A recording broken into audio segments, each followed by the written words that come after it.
Salam, selamat pagi dan salam sejahtera bagi Anda dimanapun Anda berada.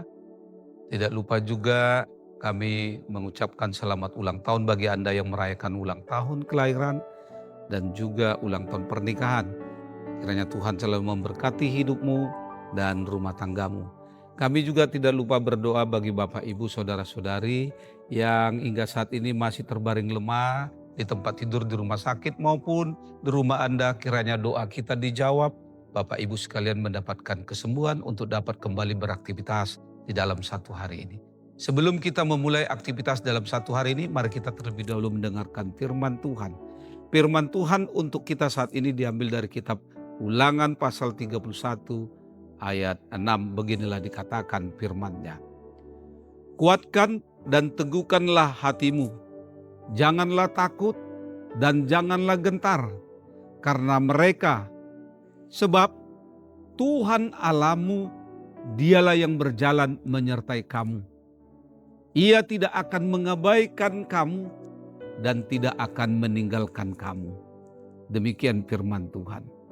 Saudara-saudari yang terkasih di dalam Tuhan kita Yesus Kristus, alangkah senangnya jika kita di dalam kehidupan ini ada orang sahabat yang selalu siap memberikan kata-kata motivasi, penopang, pendorong kepada kita. Apalagi kalau kita dalam keadaan gelisah, khawatir, takut, atau galau sekalipun. Bahkan mungkin dalam kesedihan, perasaan yang tidak menentu. Selama kita hidup di dalam dunia ini, pasti kita akan menghadapi berbagai ancaman, tantangan, dan juga kesusahan. Karena hal inilah yang selalu dipakai oleh iblis sebagai alatnya, yang paling ampuh untuk menjatuhkan iman percaya kita kepada Tuhan. Namun Tuhan tetap mengasihi kita. Sebagaimana kasih Tuhan kepada umatnya bangsa Israel, demikian juga kepada kita. Saudara-saudari, firman Tuhan saat ini adalah perkataan Musa kepada Yosua yang akan menggantikan memimpin Israel memasuki tanah Kanaan. Tanah yang telah dijanjikan oleh Tuhan kepada bangsa Israel. Sama seperti kita, menghadapi banyak rasa ketakutan, tantangan ekonomi, kesehatan yang menurun, masalah keluarga, ketidakpastian masa depan, juga menjadikan kita merasa takut. Tuhan tidak berkata tidak akan ada masalah, tetapi Dia berkata jangan takut. Mungkin kita bertanya, mengapa Tuhan katakan jangan takut? Karena ketakutan sering melemahkan iman dan membuat kita lupa siapa yang menyertai hidup kita. Tuhan memerintahkan kita untuk kuat secara rohani, berpegang pada firman-Nya, bukan pada situasi, pada keadaan yang sedang kita hadapi. Teguh secara iman, tidak mudah goyah, tidak mudah menyerah.